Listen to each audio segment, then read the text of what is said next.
What's going on, everybody? Welcome back to the Yankees Avenue Show on the Yankees Avenue YouTube channel. As usual, I'm Patrick Hennessy. That's Dan Rourke. Dan, how we doing today? Doing good, man. Took a little hiatus, not too long, but one episode off, but we're back. And some might say better than ever, Pat. Damn, my picture's so crooked behind me. I'm sorry, A-Rod. Where you at? How are you, Pat? I'm That didn't good. help. How you doing? Can't complain. Memorial Day weekend was great. Hope everyone else had a great Memorial Day weekend.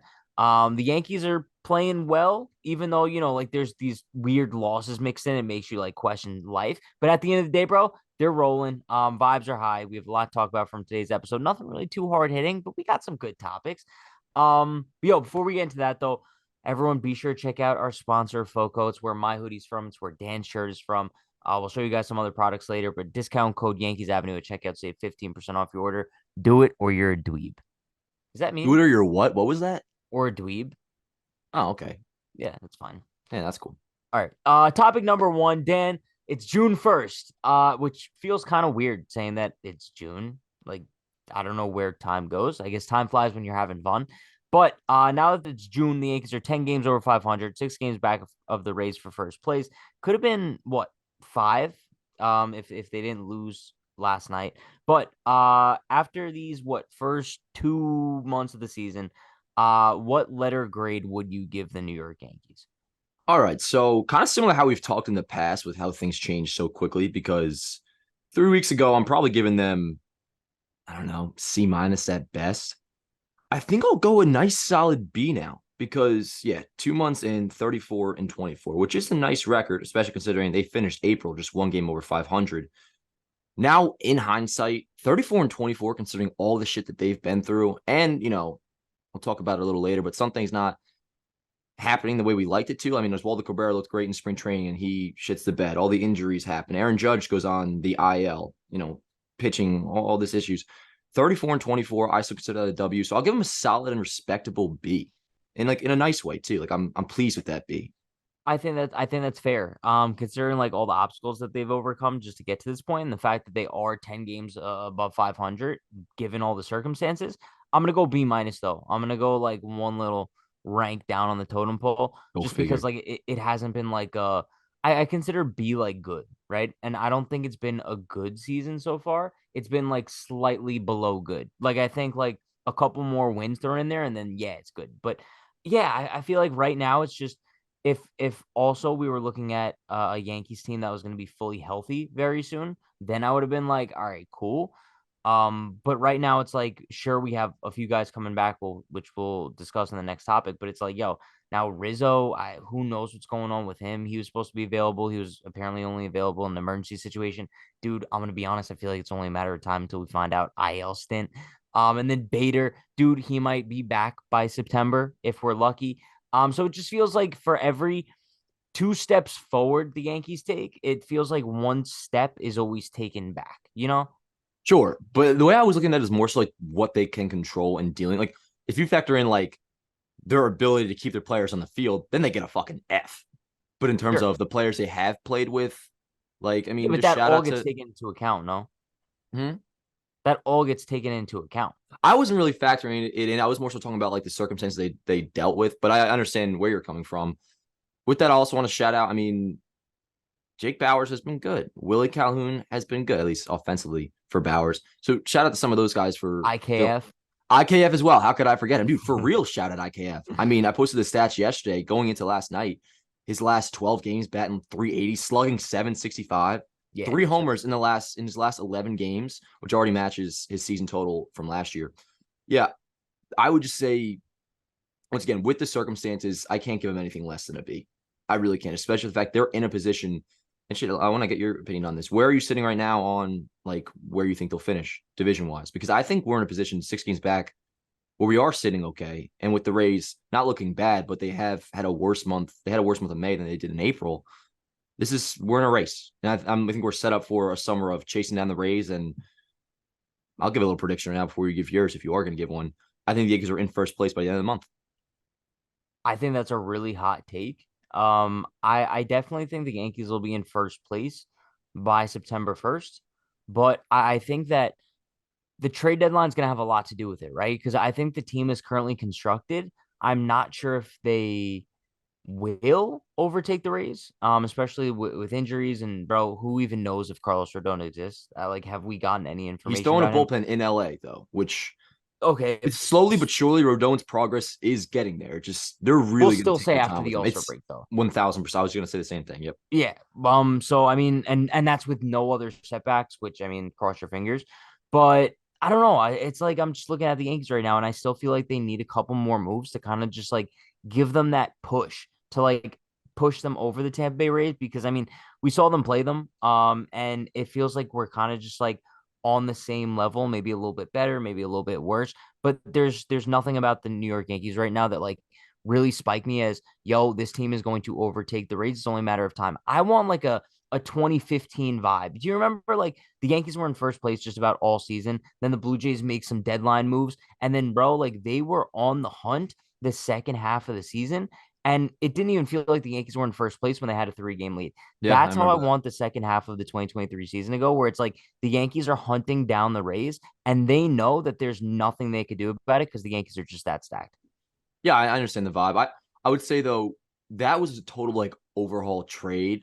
And at the time, say this point in 2015, the June 2015 Blue Jays weren't better than the Yankees at that point. I do think we're at least on the level of the Rays. And just speaking of the trade deadline, I think it's pretty similar to what we said going into the year. Need a left fielder. Shout out to IKF, but some are coining him now like, oh, because I tweeted it as that's pretty good for a utility man. And they're like, utility man, he should be our starting left fielder now. Let's not get ahead of ourselves. Still need a left fielder, preferably Jock Peterson, some other options as well. And then without question, the bullpen has been great. And we're getting pieces back. Shout out Tommy Kahnle, we'll talk about in a minute. But Yeah. just in terms of usage, we are going to need at least probably 2 or 3 relievers. And that's going to be an every year thing, really, because the Yankees burn out their bullpen in the first few months of the year. And not really to their own fault. I mean, their starting pitchers haven't really given them length. By the way, shout out Clark Schmidt. He's been pitching better. But yeah, bullpen, left field, like there's going to be moves that need to be made. But I'll say this. I think the Yankees have looked really good as of late. The vibes have been pretty similar to 2019, which most of us consider to be like 2019's the year, top vibes. I don't know if you feel that way in terms of how this team is, but they're scoring a lot. I said this after they got shut out, I know. But 10 runs in what, 3 straight games they had, and just in general for the past month, the lineup has looked really good. So that with the fact that we are getting players back, Rodon back at some point too, Sevy's looking really good. Get a couple more pieces. Like I think we're set up for a good summer Yankees baseball. Another kick at the can. May not Sure. do a lot for people watching at home because what does another kick in the can usually lead to? Getting bounced. But like I think we're in a good spot. That's kind of my overall point here. There's reasons to be optimistic for Yeah, sure. yeah. It's But yeah, starting to getting feel like in. another summer in a way, and I like that. It's just like Yankees are in a race, 10 games over 500. Like we're kind of just gearing up for like what's watching baseball, AL East race. Like let's go, pennant race type stuff. I like it. Yeah. But yeah, no, speaking of reasons to be optimistic, we have a couple guys returning to the Yankees this weekend, in LA for the Dodgers series, which bro, Yankees Dodgers always like it erupts some sort of like little fire in me. It reminds me of like the 2019 series when we played like with the Players Weekend jerseys. That was a great One series. of my favorite series of all So yeah, time. it's gonna be fun this weekend. So Stanton, Donaldson, and Tommy Kahnle are all set to be returning from the IL. Bro, Stanton is an absolute anomaly here. Like the fact that it's June 1st and we're talking about Stanton being back this weekend is a blessing, dude. Because Yeah, when he we were didn't want to looking miss at it, LA. dude, we were looking at it as like a July best case scenario. You know what I mean? Because we were expecting maybe like 1 or 2 setbacks, but I think everything in terms of Giancarlo Stanton has gone perfect to plan. Josh Donaldson, he's one guy that I think both of us are kind of excited to like see him come back and see what he's able to bring to the lineup. Bro, worst case scenario, he sucks and you just DFA him like you did Aaron Hicks. And Tommy Kahnle, I mean, like we're looking at a guy who I have zero expectations for.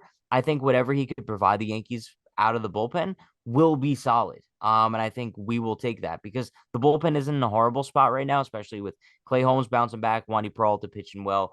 And I think like adding Tommy Kahnle to the mix, I don't think it could hurt. So, I'm looking at the addition of these 3 guys this weekend. Do you think it's enough? Like what do the addition of these guys do for you? Is it enough for the Yankees to kind of get by until they make moves at the deadline? I say 1000%. I mean, I would say that in terms of like, say we were struggling right now and we're in a bad spot. I could look at Giancarlo Stanton and be like, season turns around right now. This is the savior. And Yeah. going back to what I said before, like, no, we're getting these guys back in what I consider to be a good spot. Stanton, I best understand the first probably week or two, at least week and a half, he's gonna look terrible. He just pretty much always has IL Russell. Be ready for that. Don't like be tweaking after a bad weekend in LA. I'm already can see the tweets. It's gonna be annoying, but just please don't do that. Give him some time. Stands the same every single year coming off the IL. Kahnle, yeah. I mean, some people I feel like for some reason assume that Tommy Kahnle's just like not as good as he used to be. But of course, end of 2020 had the injury, signed one of those 2-year deals with the Dodgers. Came back last year in 2022, only 12 and 2/3, but had 2.84 ERA, was striking people out. Whip was good. And dude, the Yankees wouldn't have signed him if he didn't still have that really good stuff. And the fact that he's apparently like fully back up, ready to go, healthy, that's gonna be a huge piece of the pen. Now, Josh Donaldson, the other day, dude, I'm sure you saw 453-foot home run he hit in AAA. Next at bat, 110-mile-an-hour single. Listen, I'm not saying Donaldson is going to turn into 2015 Josh Donaldson, but I look forward to his return. Defense, will probably be there. And what have I said a lot on this show? I like getting names back, and Josh Donaldson is a name. And with the bat, dude, give him a month. Give him a month. The fact that the Yankees were able to DFA Aaron Hicks has me feeling a lot more comfortable about this situation because, yeah, give him a month. And if he's shit, you simply DFA him. And then with that, you could call up Oswaldo Cabrera, which I'll just mention now, I guess. Oswaldo Cabrera in AAA is just completely tearing the cover off the ball. Let's see. So far, 22 games, 347 average, 9 home runs, a 1.061 OPS. So he's knocking on the door. If he's not traded, or regardless, you give Donaldson a month, and then I think you probably go to Peraza after that. So these are all good things. I think like team's in a good spot, and we're getting reinforcements back that are legitimate key pieces, not stuff like little throwaway things. And the fact we're getting them all back at once for an LA series while the team's playing well, it just kind of adds this. The vibes being really good right now around the Yeah. team. And in No, perfect time too, dude. It's June fucking 1st. It's gonna be nice as hell on Friday. I'm gonna go to the beach for the first time all year. I'm wearing a dope Foco shirt, which is look at my mom complimented me this morning, by the way. We'll talk about it a little bit in a second. My mom was like, "Hey Dan, that's a really nice shirt." But anyways, this just adds the vibes being really good. And I think there's no reason not to be obviously very optimistic about these three coming back, including Donaldson. yeah, and I think you said it perfectly, right? It's like adding Giancarlo Stanton to the lineup, even if he has that IL rust, like it does numbers, bro. Like I think that we always stress the fact how important it is just to have his name in the lineup on paper. Because, dude, don't get me wrong, it's like Willie Calhoun, he's been hitting nicely lately, but seeing his name in the 3 hole and then like IKF in the 5 hole, it does nothing for opposing pitchers. Like, bro, they're Yeah. looking at that, they're like, all right, What fine. about like the dude literally Judge last night? How often do we see that? Nobody on and they just intentionally walk him. Why? Because Yeah. Willie Calhoun's right behind him. Exactly. So Yeah. it's just like just having Stanton in that lineup behind him. I think it's huge. And it also sucks that Bader's on the IL now I because was gonna say that. like, bro, I really want to see just the Yankees lineup in full force, and we haven't really seen it all yet this season. And dude, like I don't know what the deal with Harrison Bader is. It's like I said before, if he was one IL stint away from like potentially being on my shit list. Bro, if he has any setbacks here and we don't see him until like after the All-Star break, I'm done relying on him. And at what point, like, can you actually look at him this offseason and take him seriously as far as like a contract extension Now goes? we're in that conversation where it's like, okay, do you want to give this guy an extension? And I was kind of thrown off a bit at first. I mean, maybe they're just being precautionary, but when he was walking off, I was like, dude, I hardly saw a limp. I figured it'd be even probably an IL stint, but I thought it'd be like a quick 10-day. Nah, Boone said he's gonna be out a couple weeks. And yeah, dude, that sucks because you always think about like, can we just get a full, not that it'd be a Death Star lineup, but dude, you want to see like our true 1 through 9, what we can really run out there. And of course, Bader gets hurt right as these guys are coming back. And when he comes back, I'm sure in the next 3 weeks, somebody else will fucking land on the IL. Oh, So, for sure. maybe ALDS game 1, Pat, will be able to see our full lineup. But I don't know. It's right gun to your head right now. You Harrison Bader extension. You can push your button that says yes. You doing it? Like Well, five how many 5 year deal, I years? guess. 5 years? I think, right? I mean, he's not Hell gonna no, be. dude. What do you think I he's think the getting? max I'd go is 3. But do you think five's that land should say in terms of what his market will be? Because I still feel like somebody will give it to him. Because if he continues to No, play well, there's no way anybody's giving him 5 years. And if they do, they're stupid. I think it would take at least 4. But I don't know. I genuinely I don't have an answer on that question of what I would do because I I love would, Bader so much, but it's like the writing's on the wall with what just happened with Hicks. And if it doesn't yeah, work out, then you really look like an idiot. Like if he gets hurt and it's like Hicks all over again, then it's like the fool me once, shame on me, fool me twice, where the fucking saying is George Bush. I don't know. bro, I'd go 3 years, 55 million. That's Let's say 18 beyond mil a that. year. What is it? 18. I'd do that. That's just a nice I would contract. do it. Yeah, That's that nice. would, Yeah. yeah, bro. Or some have also brought up the idea of maybe he accepts a qualifying offer. I don't know. We'll see. That's actually a really realistic. If that Yeah, happens, that would be a W, huge W, yeah, and on both and ends. And then he could stay healthy. Then he'll get a bag. yeah, I agree. But yeah, Dan, before we get into topic number 3, we want to give a huge shout out to our sponsor, Foco. Dan, you see that shirt you're wearing? I I wore do. that to the game on Friday when we went. Dude, I got so many compliments on it. Oh, you wore it to the game on Friday. Yes, Yeah, you did. Yeah. By the way, me and Pat saw each other in person on Friday, and it was like maybe a top 5 moment of my life.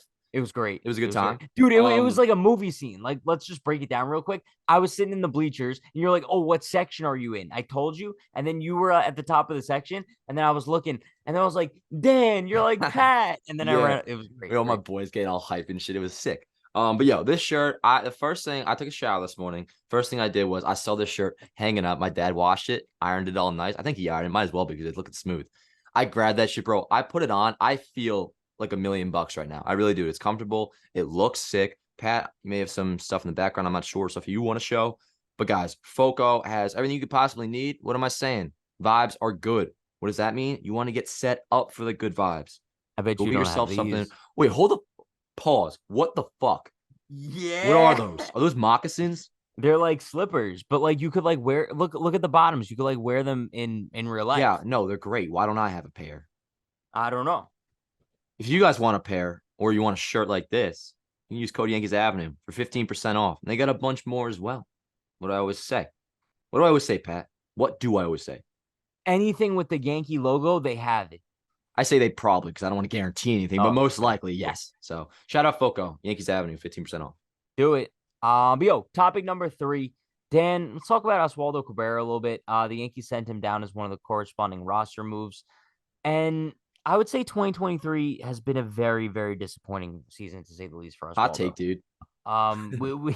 We came into it and we were looking at a guy who, I mean, a lot of people viewed him as like the solidified left fielder. Obviously, there was like the battle with Hicks, bro, and now both are off the roster, which just goes to show the complete black hole that is left field for the New York Yankees. Yeah. But now that Oswaldo's sent down, do you still see a future for him in New York? Uh, I'd say yeah. Yeah, I'm not so sure about this year because the only thing in my head is like, all right, if you're sending him down, you don't see him long term, are using him as a trade chip. And I still believe in Oswaldo too much to want to sell on him after 195, 50 games, 195 average, a 246 OBP, only 3 homers, a slugging percentage under 300, 46 WRC plus, negative -0.6 WAR. I think Oswaldo is better than that. So I wouldn't want to trade him based off of this value. But on the flip side, what happens with that? I guess he just sits pretty much the rest of the year in AAA. The main value he has is just the defensive versatility, obviously. So, I mean, and to give him some credit, I mean, the outfield defense is the one thing that was pretty consistent from last year to this year. He did still was +4 defensive runs saved in the outfield this year in 284 innings. So he had that going for him. I would say, especially with the way Peraza's hitting, I mean, if there were to be like if you're calling somebody up from AAA in the near future within the next month, it would be Peraza, not Oswaldo, even if Oswaldo does go down and hit. I'm kind of on like a go down there, figure it out, and we'll see in spring training next year kind of vibe. Although Sure. I'm sure he'll be back up, but like in terms of like a legit role, like Waldo ain't going to be starting every day for this team, at least this year. So I'd want to hold on to him, but like he's not a part of anything major as of right now for me this year. Yeah, but I think also I agree, but also it's like he should have never even been in anyone's mind as being part of like the grand scheme of things, right? It's like I think a lot of people fell in love with like the smile and like the fun stuff and like the pimping home runs, but like bro, Oswaldo Cabrera was I think he played way above his potential, especially last season. Maybe. We're looking at a guy who came into the league last year and he kind of lit the world on fire, and that's just not who he is. Like he's not a great hitter. He showed decent pop from the left side of the plate, but I don't know. I wasn't really blown away. I think the only value that he provides, like you said, is the defensive versatility. But if you can't hit and if you're not playing like above average defense anywhere, it's like who cares? We could throw IKF in left field and kind of Yeah. get the same sort of value. And bro, IKF's been hitting lately, so that's actually plus value there. But yeah, I mean, I'm just not sure if Oswaldo has a major role with the Yankees moving forward. I think you look at his spot on the bench, and I'd rather have like a good backup outfielder and a good backup infielder rather than just like a below average guy who plays both. So yeah, I mean, shout out to him, fun player. But do I see a future for him in the Yankees moving forward? Probably not a big one. Yeah, and also with the outfield, I mean, it was such like a no-brainer move because pretty much everybody in the outfield is hitting. I mean, I mentioned Yeah, Bowers, Willie Cahoon, IKF too, and while IKF is not going to be the left fielder, but his role is defined. I mean, once we do get a left fielder, then IKF kind of takes over the role of what you thought Waldo might be. And yeah, dude, I mean, I'm not going to get down on him too much per se because I mean, he came up last year. The defense was obviously good, and he was an electric player. The bat was terrible at first, and this is something that usually excites me when like you struggle out of the gate and then you pick it up, which is what he did yeah. in September. And then had a good spring training. Like he was deserving of the left field job. With the fact the Yankees didn't get one, they needed a left fielder, had a competition, he won it. But he's just been terrible. Not even like at least with Volpe, not that the situation comparable regardless, but in terms of stats, like Volpe is still a good margin closer to being a league average hitter. I mean, I mentioned the 49 or the 46 WRC plus. That's like me and you might be able to do that, Pat. So he's been really, really bad. You need some seasoning in AAA, and we'll kind of, I guess, reevaluate, see where we're at. Like I don't know, a year from now or spring training So next year. two things actually. Well, Yeah. one that's kind of quick, and the other one that's kind of a little more thought provoking. But I'm a little bit upset that Ben Rourke got sent down and Higgy's still kicking tires at the major league level, bro. Like, I'm sorry, like Higgy's, I think he might be like the longest tenured Yankee at this point. To like since Um, 2006, which is yeah, crazy. it's kind of wild, but dude, I'm kind of getting like Brett Gardner vibes from Higgy. It's Oh like my he's god, I here can't. I just to be here, even though like I'd much rather see Ben Rortvedt as the Yankees backup catcher than Kyle Higashioka. The splits are crazy. I think I've vaguely talked about it on this show, but not just with Cole and Trevino or Cole and Trevino versus Higgy, but same with Nestor has those same splits where they're like completely a stark difference, like an ERA in the eights with Higgy, ERA in the threes with Trevino. Herman has been a similar situation. I think Clark has pitched better to Trevino as well. I still think, dude, like I think Higgy's gone by August. I think Rortvedt will be like They entering really October. like Higgy, bro.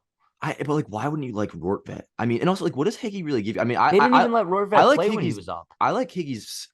Yeah, I mean, he was barely up enough. I feel like to even get a sample size of games, but like with Higgy, his bat's nice. Like I do like Higgy's bat, probably the best out of the three. Cause I feel like he has the best chance of running into one. But the defense, dude, and also on the flip, just like shout out to Trevino because I've kind of been on him a lot this year. I kind of realized what I was missing those 2 weeks while he was out because he does handle the pitching staff really, really well, and that's important. So, but Yep. yeah, I think Higgy's gone. I do. I think Rortvedt's I would be. That's probably like if I had a hot take that I'm most confident. Like I think Rortvedt is without question the backup catcher going into October, but we'll I see. hope so. But Me yo, too. before we get into topic four, real quick, another thing that I feel like I want to touch on is I know we mentioned how Peraza is raking at the AAA level, bro. Like he's raking. Like Yeah, you said his it's like he numbers goes deep before. every night. They're insane. I think he has 8 home runs in his last 10 games or something dumb like that. But with Volpe like struggling at the major league level, dude, how long do you give it until, dude, Peraza's mashing in AAA? Like, what do you do in that scenario? Nah, because Volpe I think would be doing the same exact thing. I mean, I think it's more so Volpe you give the whole year. Like I'm like I don't even entertain. I mean, with you, yeah, I'll talk about it, but it's in general in my brain. Like I don't even entertain the idea of like sending him down. Peraza though, like his pathway is Donaldson not playing well. Like What there's if it's still a world August where 1st and and Volpe has what was a that? OPS below 650? Wait, what was the question? Because the Volpe already I think does have an OPS below No, 650. I'm saying August 1st. Volpe has an OPS below 650. Peraza does not get traded at the deadline. Bro, he's batting like 350 with a 900 OPS in AAA. I think you have to. Maybe I would think about it more then, but I'd have to see how Volpe's defense is. Like that would be a big part of it. Because once again, I think Volpe would be doing the same thing Peraza's doing right now. And what Volpe, we talked about this last episode, he has to figure out how to hit major league pitching, and that's only going to come at the major league level. I think Peraza also is definitely going to like if you're going to get the left field bat that I hope you do. Like, well, now that I think about it, nobody really requires Peraza. I don't know. We'll see. I mean, I almost can't give a firm opinion on Peraza until after the deadline, but at least for now, until then, these next 2 months, I'm not doing Peraza over Volpe. Like, you got to stick with Volpe. It, You want Peraza in the big leagues, it's going to be through Donaldson. okay, that's fair. Yeah. Yeah, sure. That's my take, at least. I mean, I'm saying that's going to happen, but that's But if I yo, were GM. if that's not even like in your frame of mind, you have to trade him this year. Have to. Yeah. I mean, I've Um, been on that. Like, I've kind of wanted Peraza for trade for a while. So, Topic number four, Dan. Aaron Judge is dude. He hasn't stopped. It's kind of dumb at this point. Like he's on pace with his 2022 numbers. He now leads the American League with 18 home runs despite missing 10 games on the IL. Makes Crazy. you wonder where he'd be right now if he didn't miss those 10 games, but that's neither here nor there. Dan, are we ruling out another run at 60 home runs? Could he break the record that he set last year? Also, dude, like I'm looking at Aaron Judge. We said that he was going to regress this year. He's making us look dumb because there's been no regression at Crazy. all. Dude, I don't even think it makes us look dumb. Like, it was a respectful take by us. And let's make it clear with the word regression. Like, we were just being smart. Like, there's no way somebody Yeah. could replicate a 62 homer season where he had a 1.1 OPS. There's just no way, right? Only Barry Bonds does that. Well, no. Aaron Judge, and I'll say this right now, we are witnessing one of the greatest primes in baseball history. And I actually, something I'm really excited about over the last week or so is I feel like Judge is now getting almost double the respect this past week than he did like the week of him hitting 62. Because the fact that he's doing it again, you look across baseball, you look on Twitter, people are starting to be like, wow, okay, we are witnessing like a generational talent here. And yeah, just to go over the stats, I mean, 47 games, the average fell below 300, breaks my heart, but 298 average, a 190 WRC plus, 410 on base, 679 slugging, yeah, 18 home runs. That has him on pace for, of course, the 10 games he missed. So he's on pace technically right now to play in 149 games. He's on pace for 58 home runs. So with that being said, I think he'll flirt with it. I think 60 actually is like, I think 60 might happen. Like we'll be in a race for 60, a race, if you will. But 63, like I would like to fucking say yes, but like that's so much. If one guy can do it, it's Judge, and it would take like, because the fact that he has these multi-homer games is what makes it so possible. Yeah. Because we're talking about it right now, like, okay, he's in the mix. And then Friday night against LA or this weekend, like he could have like 2 multi-homer games, then he's at 22 by the next time we talk to each other. And like that's kind of like it seemed like what happened last year. And the pace is very similar to last year, just outside those 10 games. But so yeah, I'll go no on almost definitely no on 63. I think we're gonna get like a little flirtation with 60 though. Yeah, I think at this point, if I had to make a prediction, I'm probably going like 55. Yeah, Bro, I can't see 60 again. And yo, we're saying like 55 so casually. it's That's a still an game. insane Yeah, number. Like still wild. I just hope at this point, like no IL stints, no like nothing else that can hinder him. yeah, Because dude, I'd be okay with him just like playing and struggling, and that might be the reason. But dude, if he ended up missing out on 60 per se, because he had another IL stint, like that would make me sick to my stomach. yeah. I But just in general don't want him going the IL. And I'll tell you, dude, what's also coming out of all this is Mets fans make me hate Pete Alonso. Like I don't want to, same. but dude, I'm talking to No, my no, boy no. Colin Pete last night. Alonso makes me hate Pete, bro. Like, let's Well, let's keep okay, the more goose so low. like I just in general with them, like I never hate the Mets, but their fans are so obnoxious, dude. Like, I mean, shout out to my boy Colin Slocum, who's like my best friend, Mets fan, all that.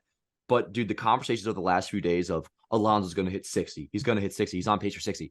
People need to understand every single year at this point, somebody's on pace for 60. 20 homers by the end of May isn't crazy. It takes a special talent like Aaron Judge, pretty much him and maybe Stan, if you were able to stay healthy for 160, to be able to sustain that pace, because there's a big difference, huge difference, monumental difference between being able to hit 57, 58 homers and hitting 62 homers. I mean, we saw it last year, dude. That last like week or two stretch where Judge was trying to break the record, when Yeah, everything's magnified, all eyes are on you. It stressed me out, bro, watching it. Like, it's not just for like the average Joe. Like, not any like random fool can do this. It takes a very special talent. So the only player in baseball that can come close to achieving this feat, that has achieved this feat, is Aaron Judge. So I don't want to hear anything about, oh, a summer home run race. I mean, that's cute. Like maybe Judge and Alonso will go back and forth this and all that. But I mean, I don't know. It's kind of bringing back memories where people put them in the same breath. And it's like, no, don't put them in the same breath. Because one, Judge is obviously the far superior player, one of the best players of all time. And yeah, two, Alonso at best may hit 55 homers or 57 or 58. He's not hitting 60 because it's essentially impossible. Judge just did the impossible. That's how great he is. yeah. I'm mad you even brought him up. Like, dude, Pete No, no, no. I'm Alonso sorry, dude. has This has has been that no night the piece of last my two brain. nights. I've been watching. By the way, I love the West Coast games. We haven't mentioned it, but like going Nah, about your day. Well, it sucks for this because we are recording the AM, so it's a little bit tough. But in terms of being able to go about your day, like just live your freaking life and then settle down, close the night out with the Yankee game at 10 o'clock. I love it. But anyways, I've been watching my boys, and every single night, bro, my boys been bringing this up about how Alonso's going to break 60. And I'm just like, it's disrespectful he won't. almost, because 60 isn't just, This ain't MLB The Show. Only Aaron Judge is capable of doing this without steroids or without facing not as great pitching as the You modern day. you know who will hit 60 home runs this year? Dan, quick topic number 5. Gary Sanchez is now a San Diego Yeah, Padre. baby. He hit his first home run of the 2023 season. I think it was yesterday. And bro, I don't know if you saw, but afterwards he did like the little celebration with Tatis. Dude, so the Padres have this thing. I guess they take Polaroids in the dugout after they hit home runs. And bro, Gary was like, he looked like a lost little puppy smiling there with Tatis. I love Gary Sanchez. Dude, if you don't love Gary Sanchez, he's just like, now that he's not on the Yankees and like you don't have to watch that sad puppy dog face after he makes 3 errors consecutively, he's adorable. Did you see the Bro, game ended though? no, I didn't. Oh, you didn't. So it's funny as hell, bro. Because yeah, he hit the homer, and that was the only run the Padres scored. But I'll throw it in the B-roll here if I remember. But anyways, like runner on second, ground ball to the left side, throw home. It gets cut off. Whoever cut it off of the Padres goes to throw home. I'm home plate. Gary Sanchez is maybe 6 or 7 feet to the right. Nowhere to be found. Game is tied. They ended up losing it. But yo, dude, we all know I'm a big fan of Gary Sanchez, and that was a vintage Gary homer, dude. I mean, he pulled that shit. That was rope. That was a nice line drive. And dude, like, you know, I'm at my parents' house like for the week or whatever, and I just have absolutely like no laundry here. So my circulation of clothes has been like a Glaber Day t-shirt and my Gary Sanchez jersey. And I just so happened to be wearing it yesterday. And like normally I'm embarrassed by wearing like I don't want to wear like old players around because it's like, oh, he's a fake fan. He doesn't even know Gary Sanchez is on the team anymore. But it's like, no, I fucking love Gary Sanchez. I'm rooting for him to do well. And apparently the Padres catchers have been like ass this year. Yeah. That's all I hear. I guess like he already tied them for like homers or like against the other catchers or whatever. So dude, like maybe he can find a fit there. And I feel like he kind of fits in a little bit. Like, I don't know. I think if he can just fly under the radar a little bit and not make as many, not saying that was all on him last night with that play at the plate, but if he can just like hold his own behind the dish and slug homers, maybe he has like a little home in San Diego. No, he fits in very nicely because, dude, like, what is Gary Sanchez? He's the San Diego Padres. So many high expectations set, not really living up to him. And bro, that's where he fits in. Gary Sanchez, I hope you thrive this season. He's really been the town whore, bro. He's going all over the place. Oh, I know. Good old Gary. Well, that's probably a wrap on this show. This is a good one, man. Shit. Good show. We're back for the first time in it hasn't been that long. I know. I don't know. I'm acting like we took a month-long vacation or something, but it yeah, it was like good to be back today. Nice little morning episode. Feeling good. You with me on like we're ready for prime for a nice summer Yankee baseball. Like we're just another year, dude. Another now that Stanton's back, yeah. And then LA. What do you think of Baltimore City Connects, by the way? I was talking about this with my friends. Dude, I'm gonna be honest. If like anybody who hates on City Connect jerseys, like you're kind of just weird. Like I feel I like them. I think they're the perfect mix of it's a little bit different, and I like the color on color. I like the sleeves a lot. Yeah, and I actually I don't mind the I'm just I wouldn't mind if the Yankees did something similar to that, which is supposed to be I'm just tired of people complaining about City Connect uniforms, bro. Like the whole point is they're supposed to like look different. They're supposed to look unique. And at the end of the day, like you're gonna end up liking them regardless. I want to agree with you, and I do agree with you, but I also know if the Yankees do have shitty City Connects, I'm gonna be like the loudest motherfucker of all time about it. So probably, big pressure on who even designs them. Is that just straight out of Nike or like it's probably a whole team at Nike. I'm sure teams have input too, though. We should get on that because you have a history of designing, Pat. I do. Somebody said I should wear an unhinged shirt soon, which I think I might. I have a couple. Do it. Yeah. In my bank of shirts. Hey, Pat, where can I find you on socials, dude? Twitter and TikTok at Unhinged Patrick, Instagram at Drew Hennessy, and also subscribe to me on YouTube at Unhinged Patrick. I'm going live before and after every single game. I saw a little pregame action out of you yesterday, dude. Yeah. Patty is fucking back. That's a little West Coast action. Oh, is that why? Yeah. Oh, shit. You got a whole weekend. What is it? We got a Friday 10. I think 10's Friday's the only 10. And then we got back-to-back 7s because we're on Fox Saturday, ESPN Sunday. So, typical and then the next summer 2 stuff, weekends dude. are Red Sox. Yeah. Might actually try to get out to that game, by the way, potentially. We'll see. I have a social media as well. Dan on work on Twitter, Dan on work on Instagram, Yankees Avenue on Instagram, Yankees Avenue here on YouTube. TikTok. Yankees Avenue on TikTok and Twitter. Yeah, baby. All right, yo. See you guys next time. Let's go, Yankees. Her body's gold like September.